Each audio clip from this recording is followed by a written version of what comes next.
Shalom mes frères et sœurs en Christ, j'espère que vous allez bien, soyez tous bénis dans le nom puissant et glorieux de Jésus-Christ de Nazareth. Amen. J'espère que vous allez bien. Je vais vous faire un petit partage que le Seigneur m'a mis à cœur ce soir.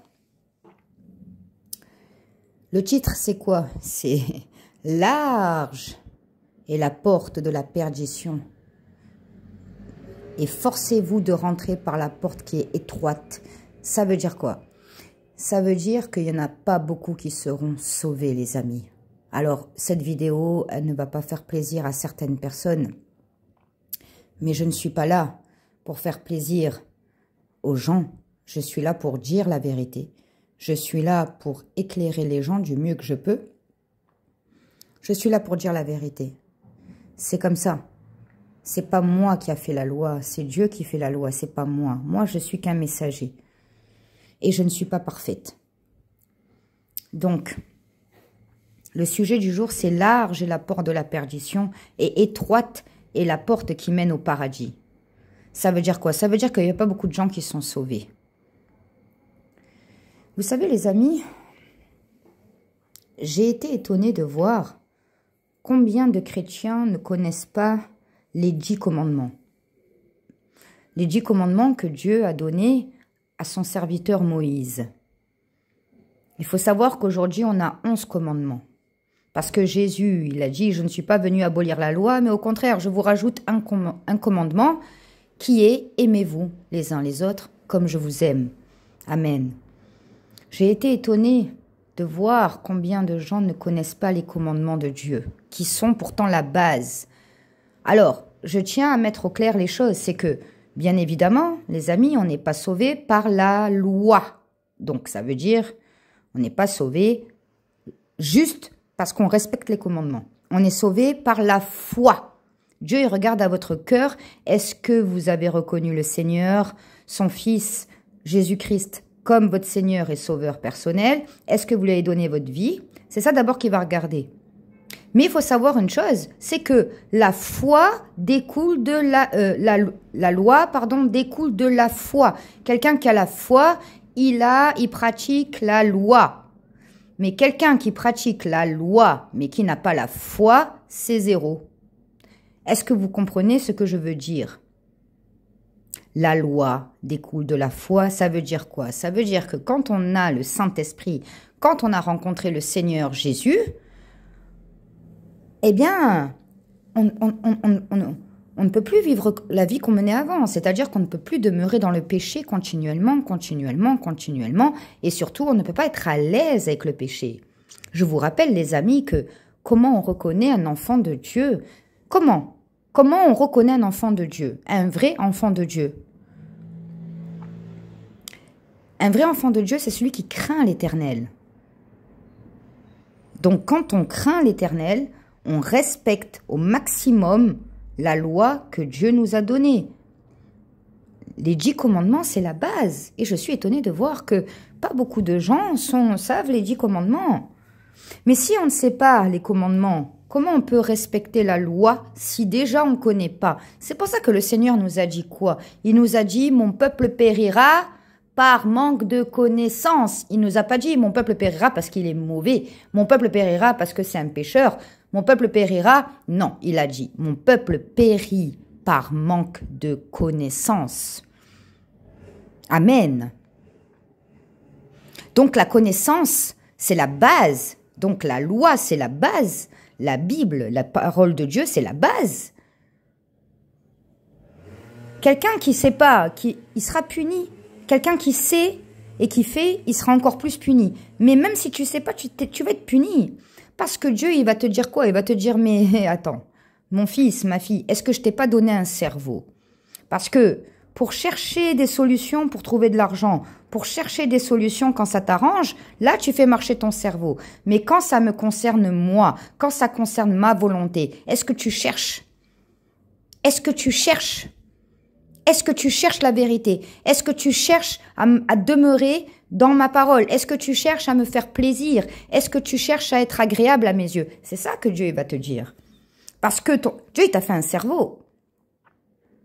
Dieu, il a dit, Dieu est en train de me mettre un autre verset, vous connaîtrez la vérité et la vérité vous affranchira. Il faut chercher la vérité.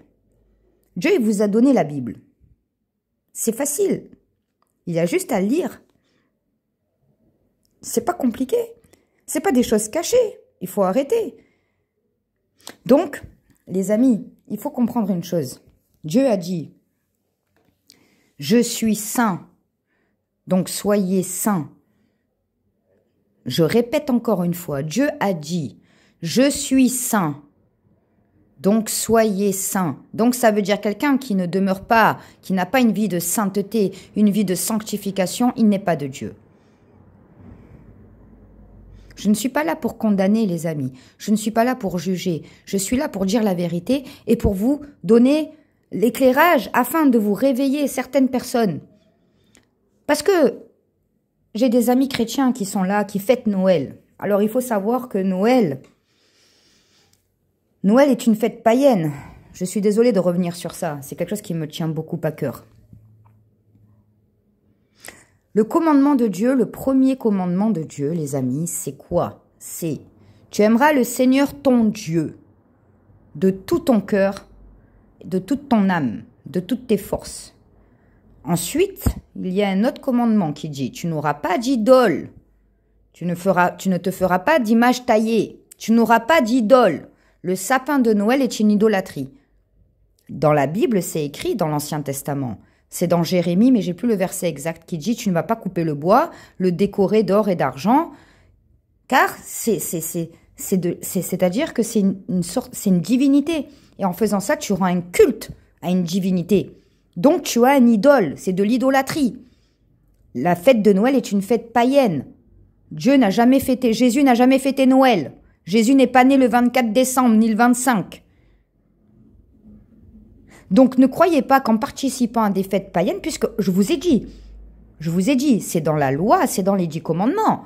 Dieu a dit, tu n'auras pas d'autre idole devant ma face. Tu n'auras pas d'image taillée. Donc quand tu fêtes Noël, quand tu mets un arbre de Noël chez toi, c'est de l'idolâtrie. Tu vénères une divinité. Maintenant, je vous invite à faire des recherches. D'où viennent ces fêtes-là? À quoi ça correspond? Qu'est-ce que c'est Noël? Noël, qui je répète encore, Noël, nom à Elohim, la fête du non-Dieu. On ne peut pas faire plus clair. On ne peut pas faire plus clair. Donc toi qui fêtes Noël, mon frère, ma sœur, si tu crois que tu vas être sauvé, si tu te repens pas, si tu crois que tu vas être sauvé, tu rêves. Tu rêves. N'ayez pas d'autre idole devant la face de Dieu. Voilà, ne vénérez personne d'autre que Yahweh. C'est clair. Il n'y a pas à chercher à comprendre. J'ai montré ça à un ami chrétien. Je lui ai expliqué. Il était choqué. J'ai dit, est-ce que tu as compris? Il m'a dit, si là, avec ça, j'ai pas compris, je comprendrai jamais. Gloire à Dieu. C'est-à-dire que quand vous connaissez, comme Dieu nous a dit, vous connaîtrez la vérité vous affranchira. Cherchez la face de l'Éternel, cherchez à faire plaisir à Dieu, ne cherchez pas à marcher selon votre propre chair et selon vos désirs et vos convoitises. Parce que vous ne serez pas sauvés, les amis. Même si vous aimez le Seigneur Jésus, même si vous l'avez reconnu comme votre Seigneur et Sauveur personnel, mais vous ne serez pas sauvés. Dieu a dit, je suis saint, soyez saints.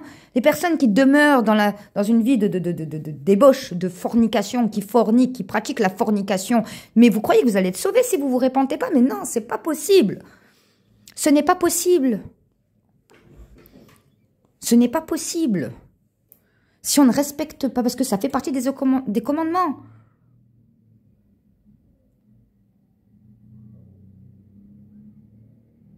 Tu ne commettras pas l'adultère, tu ne commettras pas d'acte impur. Dieu a dit. La fornication, les relations sexuelles, c'est OK dans le cadre d'un mariage légalisé. Hein, je ne parle pas de fiançailles, etc., de dot, etc. Je parle de tu vas à la mairie. C'est-à-dire que c'est légal. Dieu a fait tout ça, les amis, c'est pour notre bien. Parce que si, admettons, la femme elle tombe enceinte, elle n'est pas reconnue comme sa femme. Demain, le mec, il la quitte. Le mari, le conjoint la quitte.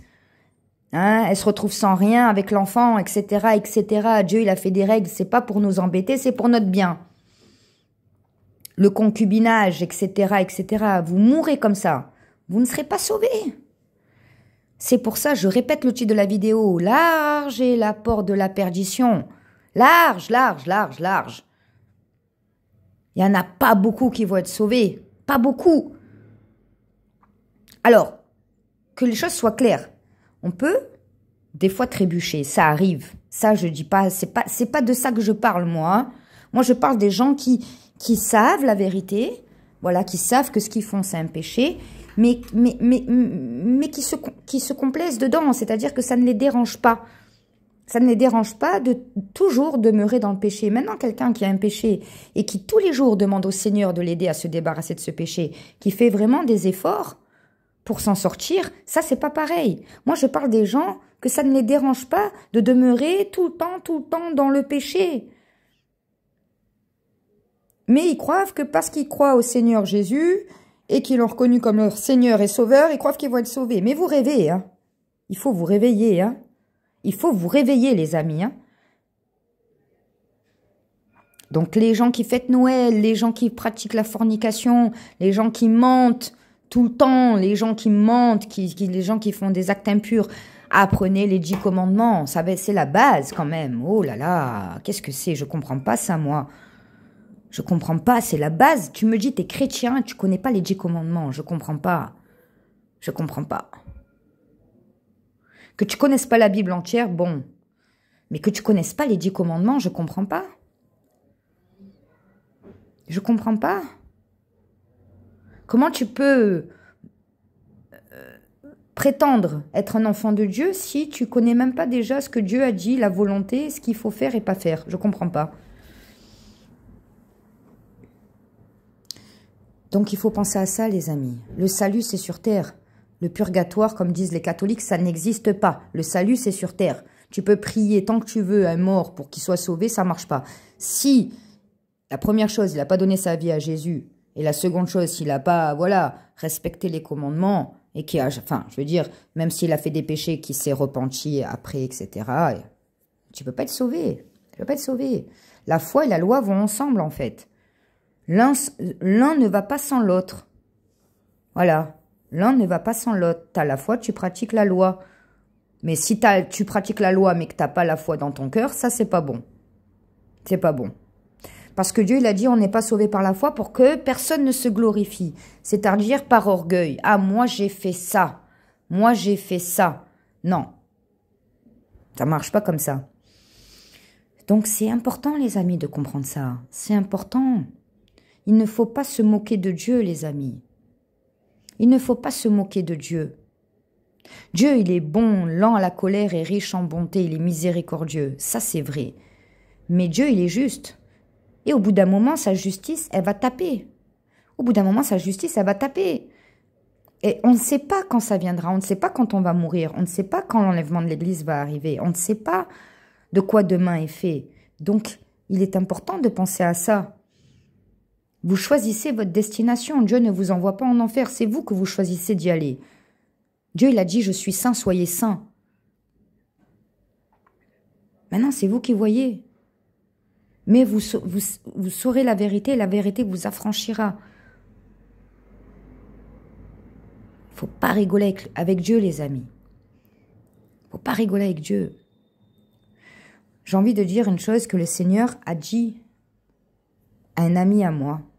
J'étais choquée. C'est simple mais efficace. Et j'ai envie de vous le dire à vous aujourd'hui. Quand vous allez pour commettre un péché, là c'était dans le cadre de...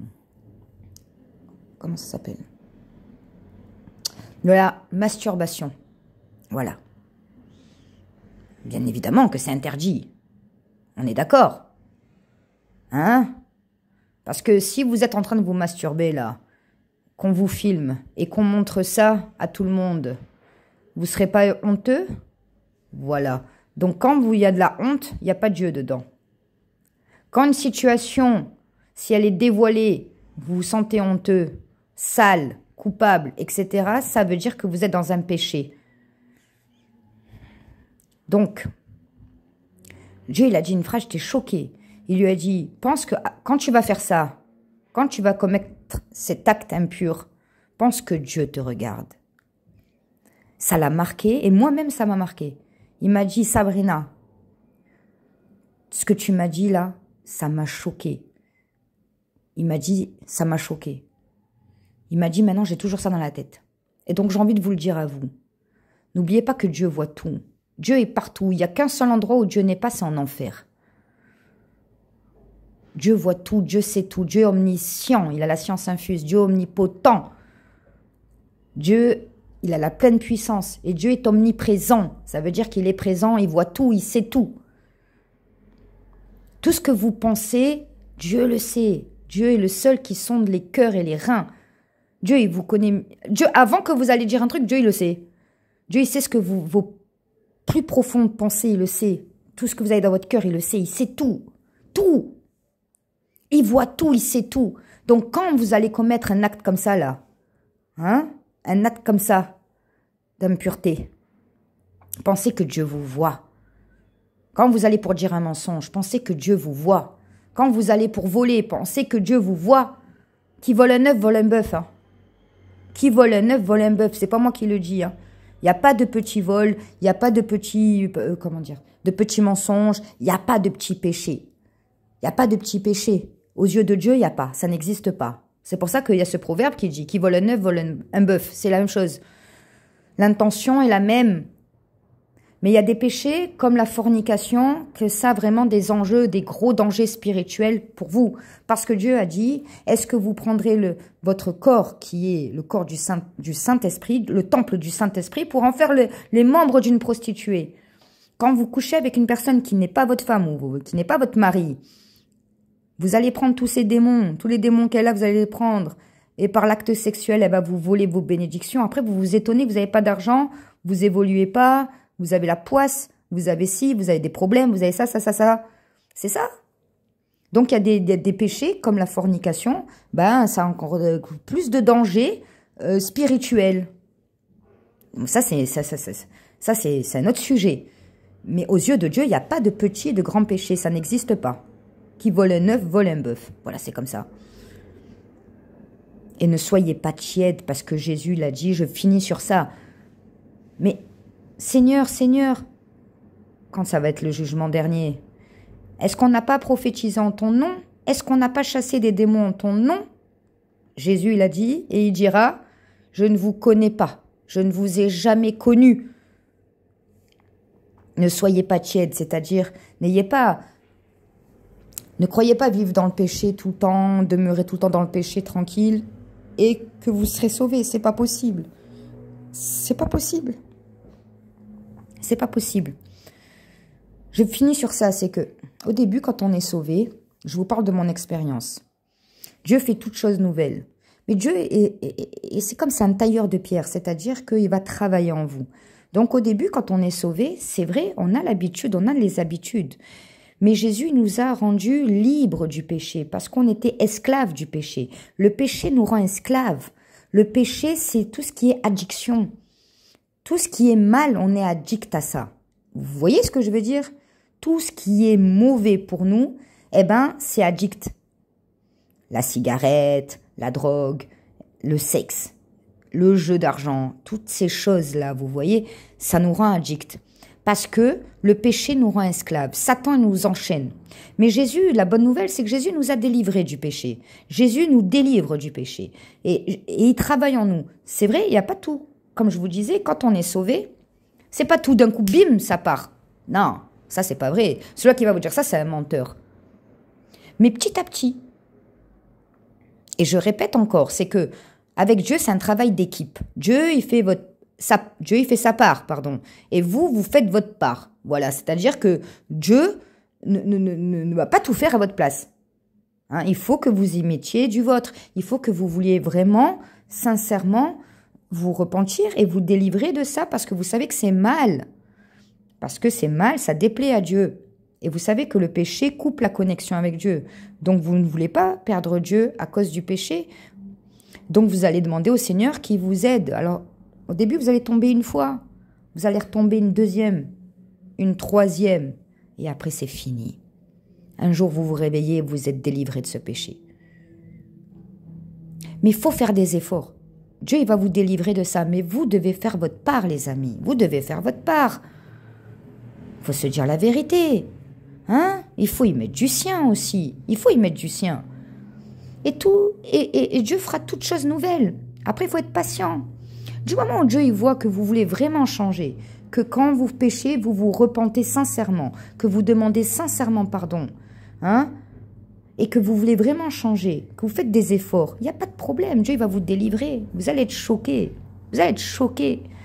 Parce que cette chose-là, vous étiez dépendant à ça avant. Vous ne pouviez pas vous en passer. Et un jour, vous vous réveillez et c'est fini. Gloire à Dieu. Mais avant que ça soit fini totalement, il y aura des chutes. Une chute, deux chutes, des fois peut-être 10, des fois peut-être 20, des fois juste une. Ça dépend. Ça dépend de l'intensité, ça dépend de votre aussi, de votre volonté de changer. Donc tous les jours, vous devez demander à Dieu de vous aider. Tant que le péché, vous êtes toujours esclave de ce péché-là, n'abandonnez pas, persévérez dans la prière et faites des efforts. Et un jour, le cadenas, boum, il sera rompu par la grâce de Dieu, par Jésus-Christ. N'oubliez pas, les amis, large est la porte de la perdition, étroite est celle qui mène au paradis et celle qui mène à Dieu. Dieu est saint, soyez saints, faites de votre mieux, apprenez la Bible, apprenez surtout les 10 commandements et n'oubliez pas le 11e. Aimez-vous comme je vous aime. Que Dieu vous bénisse, que Dieu vous donne un bon discernement, que Dieu vous garde. Amen.